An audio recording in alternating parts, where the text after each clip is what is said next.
You are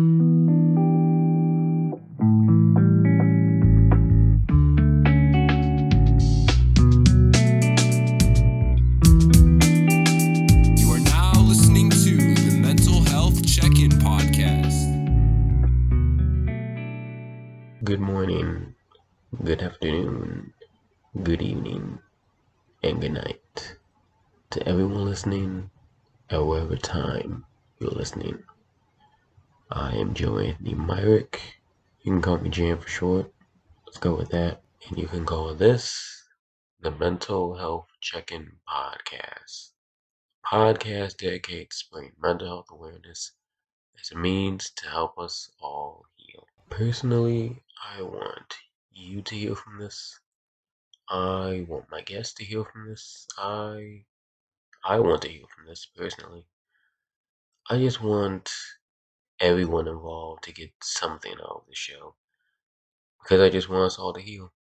Let's just heal together. And in this episode, I want us to heal through the words of Alyssa Alvarez, who's really been in a really great space in her life as of late. She's fresh off a social media break. She's just had 100 episodes of her own podcast, or Awakening, 200 hours as a yoga teacher. She's continuing her journey as a Dharma expansion coach. Just a lot of really great positive stuff going on for her, and I think it led to some great conversation that I can't wait to share with y'all right now.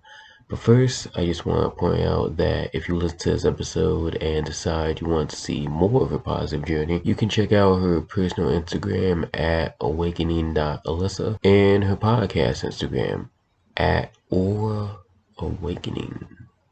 I just love saying that title. It comes off so smoothly off the tongue. Awakening. Such a great title, which actually reminds me that she also has a website, awakening.com. There you can set up a coaching session or a chakra session with her, and I also recommend that you pick up her self-growth habits journal, which you can find on Amazon. I unfortunately don't have a copy of my own, but I recommend it on grounds that I personally know a couple people who have used it and have gotten tremendous results from it. And, over on this podcast, we're all about journaling and talking about the importance of journaling. And if you haven't started your own journaling by now and you are not sure how, picking up the Habits Journal is a good start, I think. And finally, her show, Awakening, can be heard on Apple Podcasts and Spotify, as can this podcast, the Mental Health Check-In Podcast. This podcast can also be heard on YouTube, Google Podcasts. So if you're a new listener and you decide that you want to hear more of me, more of this podcast,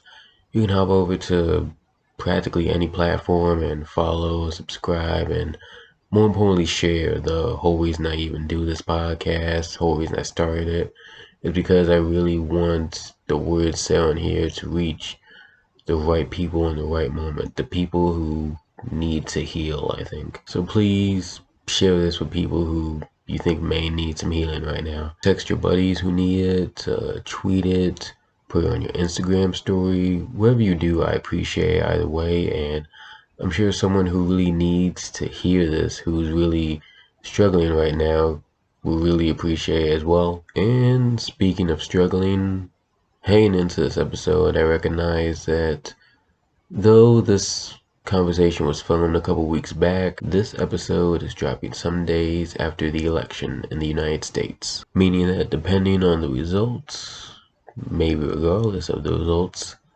you may be feeling happy, relieved, angry, sad, scared, full of stress, full of anxiety. I don't know. I'm recording this intro actually before the night of the election, so I don't even know who won yet, but I do know that with stuff like this, there's a lot of emotion to come from it on both sides. So much emotion that I wish I had an episode or a guest leading up to this that covered strictly how to deal with election anxiety the more I think about it, because without results, I'm already seeing a lot of election anxiety right now, and I don't have an answer for it. I wish I did, but I'm not the smartest when it comes to politics, so I'm not going to pretend like I am. And I understand that for a lot of people, whether they're guy one or not, the current climate is shaping to be a scary one, if it's not one already.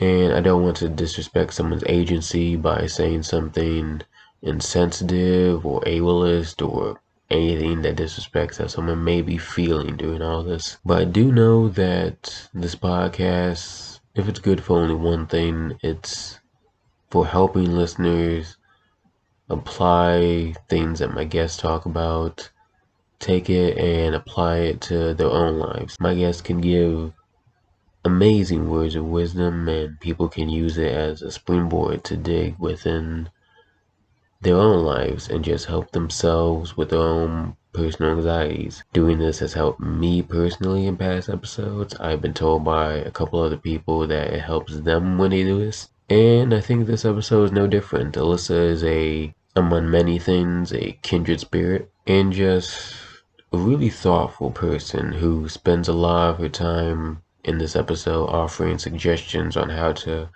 reduce stress, reduce anxiety. So I really hope that you can take something away from this episode to deal with whatever kind of anxiety is building up inside of you at this moment. It's the best I can offer right now, and I know that's not a lot, but I hope that it means a lot to the right people who really need it out there. So let's just get straight to it. Welcome back to the Mental Health Check-In podcast. My next guest is a Dharma holistic coach, life coach. She is a podcaster in her own right as the host of Our Awakening, and formerly she was a makeup artist, professional makeup artist for 6 years before she let that career go to focus on her true calling. She is Alyssa Alvarez. How you doing, Alyssa? Great. Thanks for the introduction. You hit all the points, Joe. Thank you. I'm great. Thank you so much. How's your mental health doing? Great as of the last 3 days because I took a break from social media for the first time probably ever in my life of being 24 years old. But I feel like it's, something day by day. And I love that this is called check-in because we really have to check in daily. Especially nowadays. And I'm glad you mentioned that. I kind of want to talk about that a little bit, how you're in a social media break. I'm kind of curious, like, how do you, because it's hard to step away from social media, how do you mentally decide I need to check out for a while? I need to put a space between myself and these socials? Yeah, good question. So, like I said, probably the first time I've ever done this in my life, when you realize that you're kind of a slave to this phone, you can't feel like you can be without it. There was a point where I was looking at it first thing when I woke up, still in bed, checking Instagram, right? First thing before you go to bed to make sure, your messages are clear or whatever. And I think either way, it is causing anxiety, but also a little bit of a dopamine generator. So I realized, okay, what are some other ways I can generate some dopamine? I still am allowing myself in this little detox to at least watch TV, but I think focusing on social media because there's not just one that we're on, especially if you operate a business on there. So then you roll in Facebook, and then we're approaching the election right now, which is really triggering and just a lot of negative energy in the space. And then we've got Twitter, and then we've got, our group chats and all the noise. So when you realize that you can't even focus on your internal self at that time, it is a good time to maybe say, hey, let me challenge myself to see if I can realistically take a break, still have my email, still have my text messages available for business inquiries, but actually find a way that you can make a safe boundary for yourself and make it fun, make it a reward for yourself instead of a punishment, because I could be punishing myself for literally being addicted to this, but also I think that's the point, right? They make these apps addicting so that we buy stuff and stay on it longer so that they make money with their ads. So everyone keeps telling me I need to watch Social Dilemma on Netflix. I still haven't watched it yet, but I know that there's a science to why as humans we become so dependent on this. And don't get me wrong, there's some great perks to the apps, but with our brain chemistry, there's definitely a way that we can get sucked in. So if you find yourself getting sucked in, it's up to you whether you can take a break or not. Hmm. And I think that's an important like middle ground you need to find. Like you said, it can be very fulfilling to be on social media, either for just your personal stuff or for your business, but it comes with ebbs and flows. Like it's very, like you said, it's addictive. In that rush of literally everyone's opinions on your timeline, that can be anxiety inducing and very, what's the word? It's just a lot at once. So it's important to at least detox from that a little once in a while. Yeah. So I will definitely let you guys know how it works out. I haven't necessarily felt too many urges, but I go on my phone. I'm like, well, what am I supposed to do? What is there to do really? But I've been looking through my pictures, cleaning out some things. It's nice that I have my laptop too, to where I can organize some files, kind of get stuff done that I normally don't because I'm busy checking messages or commenting back. And the thing about social media too is it's engagement based. So if you're not engaging, this algorithm that everybody is intimidated by, they feel controlled by it. So when I started to feel really controlled by this, especially in my business and my social presence, I had to trust that nobody would forget about me. I wouldn't miss anything too important. And I think for my mental health, it's a good reminder that everything we need is within us. So all the dopamine that I may get from Instagram, I can create that through so many different practices. So we'll probably talk more about some of these fun practices I do, but I think that social media is great, but there's a point where it can be dangerous. Hmm. Yeah, I think you brought up something very interesting too, how like the fact that we do get addicted to this stuff is because you kind of feel like you are out of the loop. And like this is my first time recently taking a break from the podcast, and it kind of felt like it felt weird just not doing a podcast for 1 week, though. Like it was important because I just need to do that personal detox on my own, but it kind of felt like I was missing out on something. But the deeper I got into my like 1 week break, the more I realized that the world's gonna keep going whether I'm on social media or not. And if I take that break, that doesn't necessarily mean that people are going to forget about me or what I'm providing. People are just, it kind of makes them want to see more of it, if that makes sense. Like they'll, if you build it, they will come, they will say. So if you take a break, they will just wait for you. Does that make sense? Absolutely. Yeah. And I think that's a great way to validate the fear that we have of it's the FOMO, right? The fear of missing out.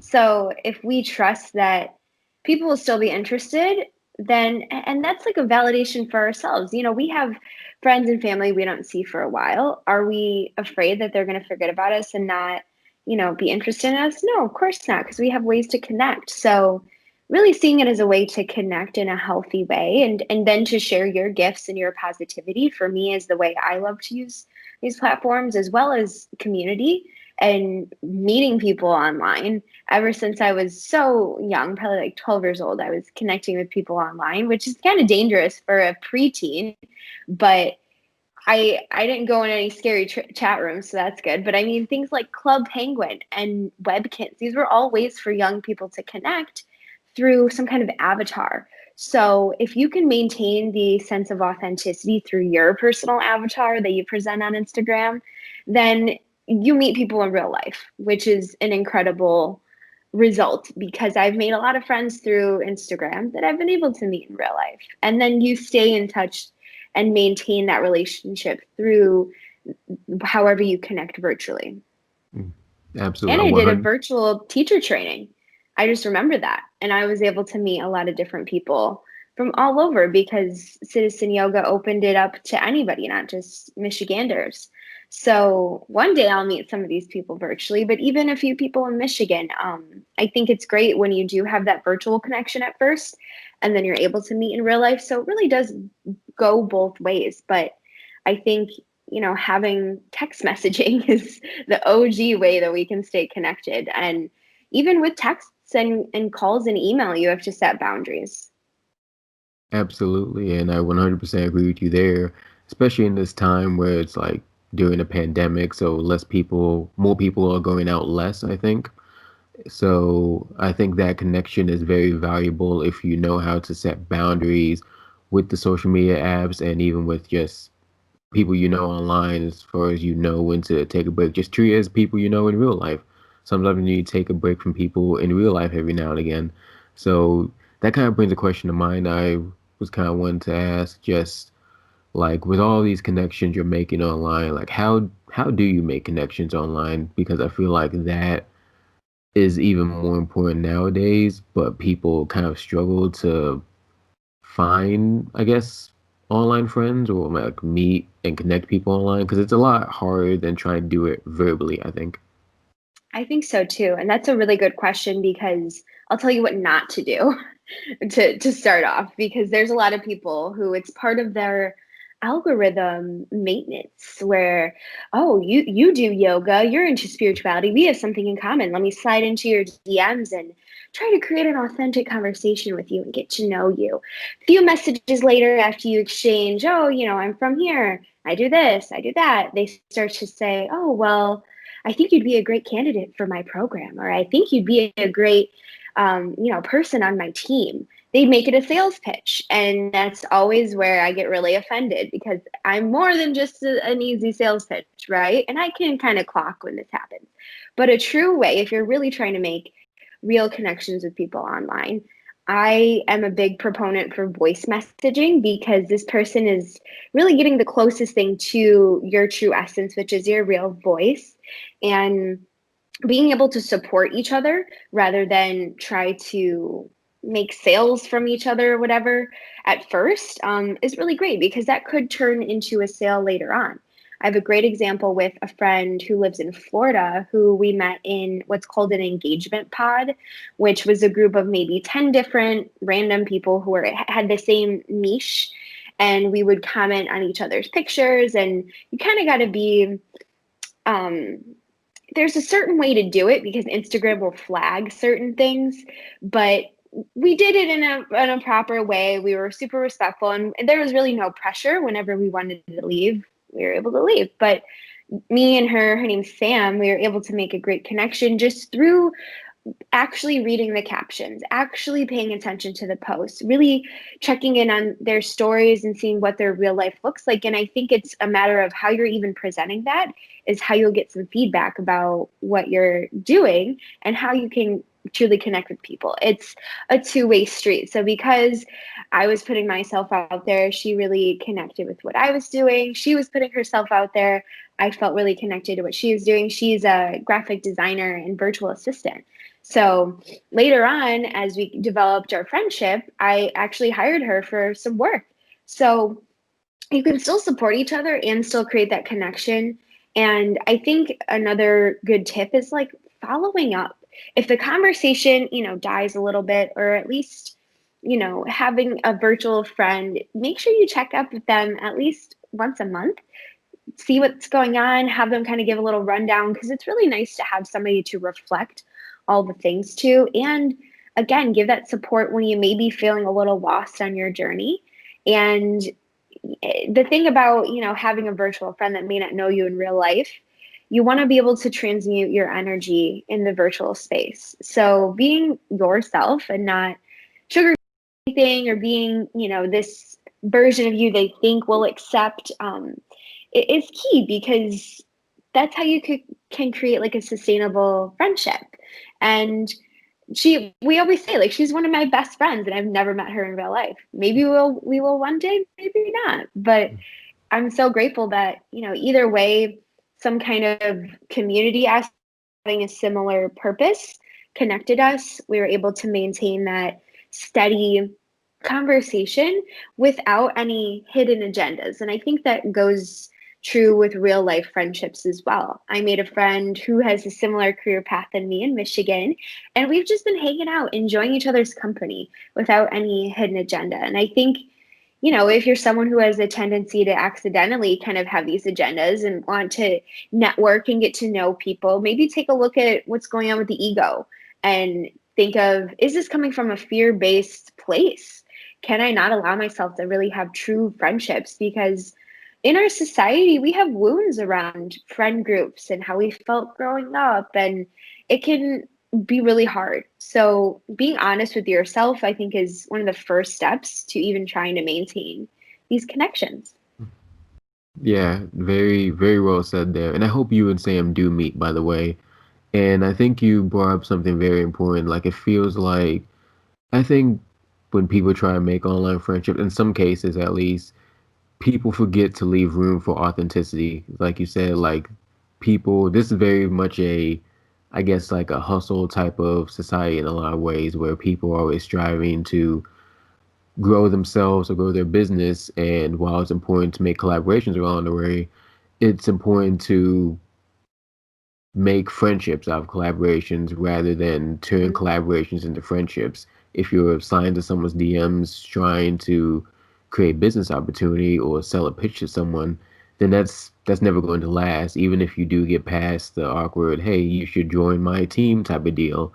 Like, it's because it stems from a weird place of like they always say, don't mix business with pleasure. And if you don't have room for pleasure, pleasure being friendship, of course, then the business is gonna override everything, and it's just gonna get messy, I think.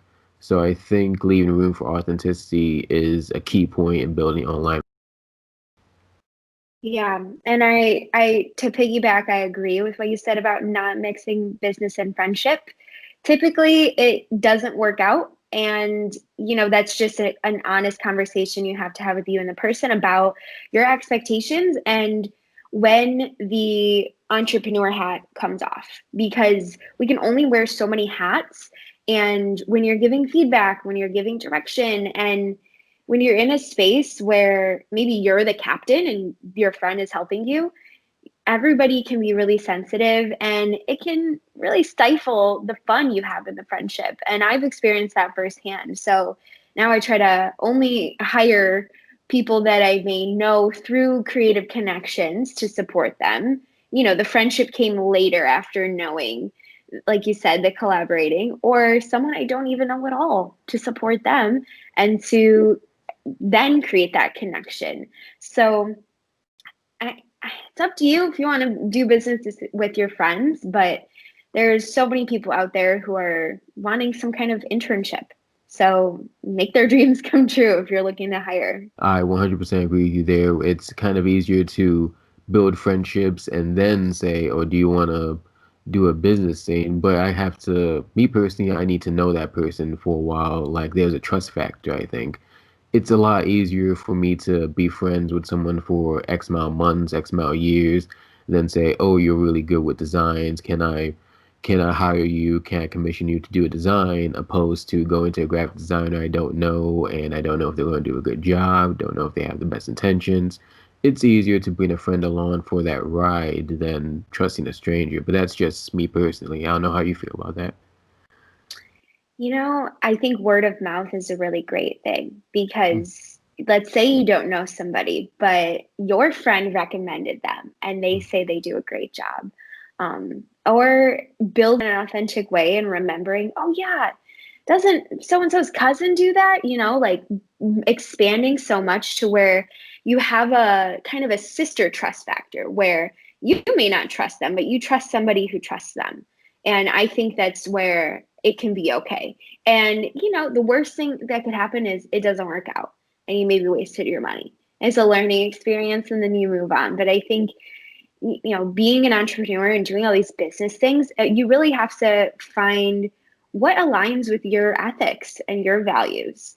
And I think no matter what you choose, people are going to respect that and just respect the fact that you're even making these moves, hiring people, delegating things. These are things that are really good for your mental health, to kind of circle back to the topic, because we can do anything, but we can't do everything. So honoring that, okay, I'm good at what I do, but I'm totally not a web designer. I need to find somebody. Maybe I should ask Alyssa because she's worked with people before, and being able to take my word for it because you trust me. And I love giving recommendations like that. That's a great point too. And to detour a little bit away from business, well, kind of in the same realm, more towards, I guess, steering back from your brand a little bit, like, and steering back to the whole social media break talk. When you go back to when you go back to your brand away from the social media break, You will have 100 episodes of Oral Awakening, and you'll have 200 days I'm sorry, 200 hours of being a yoga teacher. So I guess my first question is just, what have you learned over the course of the last 99 episodes of your podcasting journey and just your Oral Awakening journey as a whole? Yeah, well, I'll go back to January 2019. So basically almost, 2 years. I think what I've learned is the only constant is change. The only thing that we can expect is that we'll always be evolving and changing and growing. And even just about 2 weeks ago, I decided I'm going to change the target market for my brand to young girls because right now I'm getting a wind of inspiration that I need to help this market right now. So in throughout the podcast journey, I think channeling your voice is a great way to explain what podcasting is, because you've really got to tune into how you want to articulately put things out there. And for me, I interview Metro Detroit entrepreneurs and conscious creatives. So being able to kind of tap into my small journalism experience I had in high school and be like, okay, how can I make this interesting, make this cohesive and consistent, but also have fun and truly just get to know these people? Because that's mainly the purpose for me of why I interview certain people. So I just want to get to know them a little bit more intimately. But it's nice that so many people can be in on this conversation and benefit from it. I myself benefit from these conversations quite a bit. And I think everything with the yoga training and my coaching training in these past 2 years, I think being able to go into something and just throw spaghetti at the wall, do it messy, not be afraid of the outcome, because I did have fears going into this whole purpose that I'm following, especially because I'm pretty young. I started coaching when I was like 23. So making these wounds you have and turning them into the wisdom that is going to uplift you and support you. Because even though we're talking about friendships and social media and how that can be super supportive, at the end of the day, you only have you to be your own cheerleader, your own coach, your own guide. So reminding myself that too of, yes, I have so many people in my corner, but if I'm not believing in what I'm doing, then I'm not going to come off as authentic. So really tuning into the internal voices that you're hearing and what the world needs from you, and meeting that energy where you're at. And I think transmuting that to like tie it all together, bringing that into the body and allowing your body to feel those sensations, whether it's through something like yoga, dancing, martial arts, whatever your medicine is, being able to fully feel that instead of just running through the motions. Because there's always some deeper underlying benefit that we can experience from any kind of movement practice. So I found that I kind of love to just dance more than yoga, even though yoga is a huge part of what I do. I think there's other ways to find that sense of release, and it's day by day. So some days I will totally be down to do a yoga practice. Other days I don't want that structure and I want to just dance to some fun music and let go. Other days I'm turning on a YouTube video to do some Tai Chi because I want to challenge myself. So really meeting yourself where you're at throughout the journey is some great advice I would give as well, because our mental health is something that's always changing as well. And being able to kind of surrender as well and say, hey, I might need to go to therapy because that's what's best for me. I need somebody to talk to. I'm in a leadership role, a lot of pressure on me. I have, past traumas, and don't ever let anybody invalidate whatever trauma you've been through, because it's all macro, micro. And I've been told I've never experienced trauma before. And I was like, oh, well, that's a huge judgment. So I'm going to not let that affect me and let myself honor everything I've felt and not let that make me feel small. So being able to see and hold the vision for whatever your big dream is, and kind of know that future you and current you are the same. So trusting that you're already experiencing what you desire to kind of play out with your purpose, you're already experiencing that in a different timeline. So trusting that whatever choices you make and whatever change happens, that you'll be able to get there, however it's supposed to be.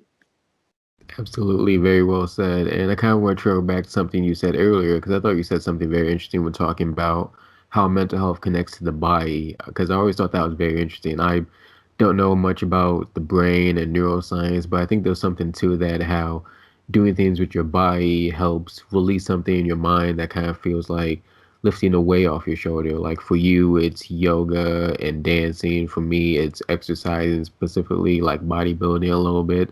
And every Mm-hmm. time I do it, I just feel calmer. And like I know it's also a self-fulfilling thing because it feels like I'm doing something good for my body, but also just for my mind, it's just releasing something. I'm not sure what's releasing, but it just feels whatever stress I may be feeling, it's gone after like a 40, 50-minute workout. Yeah. Well, that's just energy. Mm, And trusting that you're an energetic human being. A lot of people, they're like energy. Huh, mhm. no. And it's like, well, I have some science to back it up, but I think tuning into and maybe just doing some self-education on the chakra system is a great gateway to understanding what is this water skin sac that I'm in, because I know there's energy inside. I know I feel things. And like you said, the weight on your shoulders, why am I feeling that? Because it's close to your heart and there might be something weighing on your heart. Why do I have a sore throat and why am I having a hard time speaking up? Well, the throat chakra is a great thing to work on when you're feeling choked up or unheard. Maybe you're having a hard time with discipline and willpower, and maybe you're getting stomach aches. The solar plexus is in that area. So all these things energetically and kind of like with our personality and our body makeup, they align completely. And there's more than just 7 chakras, but it's a little more complicated after that. But being able to kind of get some entry level education about the energetics of the body, just like we learn about the muscles and the ways that we can achieve our goals physically. How can we achieve our energetic goals so that we can find that alignment? And that's why yoga is a great way to find a little bit of both, because you're getting the alignment of the physical body, but also the energetic body. And there's something in yoga called the koshas, and the final layer is the bliss body. So the feeling you said you feel after you exercise is typically what people feel in any sort of movement practice, because we're reaching our bliss. And when we find that state of bliss, it helps us for just a minute to kind of forget about anything else that we've experienced. They always say when you come to yoga, oh, let go of everything you experience. um, now you're on the mat, you're here, you're present. So also being present with whatever movement practice it is that you're doing so that you can energetically release from your mind what's going on outside of this present moment. And again, it's like a meeting yourself where you're at. It's going to be different every time you go into your movement exercise practice. Maybe you won't be able to lift the same amount you did the other day, and that's okay, because change is the only constant. So I think a good resource if people really wanted to learn about trauma in the body and neuroscience, all those things, it's a book called The Body Keeps the Score. I haven't even read the whole thing yet because it's huge, but it's a great connection to make, because then you have the thought bubble of, okay, I have this knowledge, I'm applying it to myself a little bit, but who do I want to help? Because ultimately, I think we're all on this planet to help each other in some way. So, how can I be of service to somebody else? And maybe that's just starting a podcast, something as simple as that. Hmm. I'm glad you recommended that too. I read The Body Keeps the Score a couple months back. Such a great read, so I co-sign that recommendation as well. And we've been talking about a lot about Dharma and yoga and chakras. So I'm kind of curious now as to, well, first, can you explain exactly what Dharma is and how's that yoga and chakras tie into your journey of self-discovery, self-healing on like a personal level, and how did you begin this journey to begin with? Yeah, well, I'll start off with explaining Dharma because I totally am a past life believer. I think it's really a real thing if you tune into your dynamic personality. But in layman's terms, it's just like your soul's purpose. Whatever your soul has been able to achieve and maybe not achieve in the this, there's really no timeline. So the fact that we've been able to live maybe some of their lives and our soul is longing to do something, maybe based off those past lives too. Maybe it changes as you get into your different forms. But Dharma kind of goes into two different parts, which is your inherent nature and what's alien to you. So things that are in my inherent nature are to help people, to be a speaker, to be a leader. Something that's alien to me is numbers and like following through with appointments, things that I don't typically like to do. So I know that that's not going to be what I follow. I'm not going to be somebody who always schedules my appointments.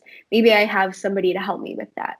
So thinking about your soul's purpose, what are you really drawn to do? And I know I've always been drawn to help empowering people. And I think, like you mentioned, I used to be a makeup artist. At that time, that was my way to empower women specifically. And then I started to realize, well, now that this is causing me more stress than joy, what's the next step, right? So I started getting into movement meditation through hula hoop dancing. I started getting into learning about crystals. That led me to the chakras. It was kind of like this rabbit hole I was going down.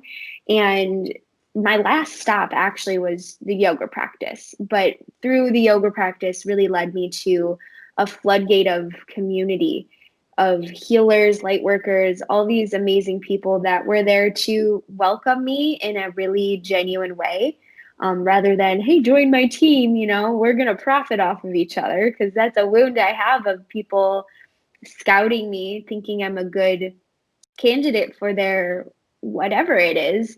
I knew that this felt more in alignment with my soul's purpose because all these people had a similar way of wanting to help heal other people. So, with all this knowledge I've been able to gain and maybe lose, because I feel like our brain only has so much capacity, I've been able to kind of let certain things stick through. I think my book collection is such a great way for me to go back to a lot of the memories and the ways I've been able to learn. But also, I do enjoy video course content where you have a course for forever and you can go back to it at any time. But I think finding a way that you can, it's called self-study in yoga philosophy, finding a way that even if you're not in school, even if you're not, maybe you are in school, but where's the school for your personal development? What's the curriculum for that? You are the deciding factor of what you're going to put your extra attention into. So I put my extra attention into all things wellness and health. And like I was mentioning about the podcast, January 2019, the universe was sending me so many messages that you do not need to be working for other people anymore. And you need to find a way to fulfill whatever you feel like your purpose is right now. And my purpose felt like I wanted to share all the things I was learning and talk to other people about how they have been able to embody their purpose. So now, 100 episodes later, I am really grateful to have shared so many stories and share a little bit of mine as well. And the thing about the journey, it's not linear. There's been many times where I just don't meditate. There's been many times where I don't feel super spiritual, and that's okay because we're always going to be embodying some different energy, especially as we age. Birthday, I've been able to kind of reflect upon what my next goal is. And now I have this youth mentorship idea at my forefront. And I think another way to kind of understand your Dharma is, what is sustainable for me? Is this going to sustain in a legacy? Will this impact people after my soul's no longer here? So really taking a look at the end game of your purpose. And it's okay if you don't know what your purpose is. But I think there's always a little voice in us that tells us, you really like this, you should pursue this. But so many fears, societal norms, and judgments of others and ourselves stop us from throwing that spaghetti at the wall, doing it messy, and just starting somewhere. I didn't have the greatest equipment when I started my podcast. I don't know if anybody would have listened, but I just started somewhere, and it's led me to so many great opportunities, as well as my like yoga practice. I do not consider myself somebody who's athletic, but I just went for it, and it's amazing. So not letting fear stop you is like a huge takeaway from that tangent I just went on. Absolutely. And like, I think that's people have to understand that it's very much a process. Like, it's going to be a little bit messy in the beginning, but you have to be willing to accept the mess, I think, like, accept the process. And I think you've done a tremendous job of doing that. You've taken a gamble on yourself, and 100 episodes later, 200 hours of yoga teaching later, it's really paid off. And in hearing your tremendous journey, it kind of hit me that you kind of do a lot of stuff. You're very busy. You're called to do a lot of things. I think that's really cool in itself, but I'm sure that comes with a lot of stress and anxiety. So how do you manage that stress and anxiety? So that's a great question. My advice would be whenever something is truly weighing on you to the point where it's like you don't want to show up and do it anymore, it's not serving you, that's the time where you got to allow yourself to let it go and create that boundary and put yourself first. I don't think that's a selfish act because your self-care and your mental health is important. So validate that. And I work at a yoga studio part-time, and I told them recently, I'm really enjoying this. Right now, I need to reduce my hours because I'm not fully taking care of myself and my health anymore because I'm always here. So even if it comes down to, money and finances, what's really worth it? Your health or well-being or money? Yeah, money, we need it to pay our bills and such, but I think that there's always going to be a way to where it's working smarter, not harder. And for me, I've been able to find a way to be smart with how much energy I put into my soul's purpose, but also family, partner, friends. It's looking at your life as a circle with about 8 different slivers. It's like the pizza of life, but it's a way that we can find balance within all the different areas and look at what's suffering. So my health and wellness was suffering because I was working too much on my purpose. So I had to take a step back and realize I've got to fill my cup before I try to serve other people, because I can't pour from an empty cup. It's just not going to work. And even with, makeup artistry and how I put that on the back burner and I'm no longer having that at the forefront, that kind of messed with my identity because for 6 years, that's who I was. But trusting that you're allowed to evolve is something that we have to surrender to. I'm not always going to be the same person. And my friends and family can't expect that of me. But my constant is the purpose that I have to help heal other people. So whatever way I'm going to do that, maybe I'm doing a Reiki training soon. There's always going to be different tools in the tool belt, but knowing that you have to maintain the maintenance, maintain the maintenance. Like you have to go and take a bath. You got to go and talk to somebody at therapy. You have to have that like leniency on yourself too, that you don't have to be perfect. You are doing the best that you can, and you're taking one day at a time. And I think those gentle reminders of loving compassion are really significant because we're often so hard on ourselves and we're so overly disciplined to where we burn out. So avoiding burnout, knowing that that's not your friend, knowing that that's not a safe place to be, and speaking up when you feel like you're not having fun anymore. Like having fun is my first job. If I'm not having fun, if I'm not enjoying myself, if I feel so low vibrational to the point where it could be categorized as depression. I know that I need to make some shifts and changes.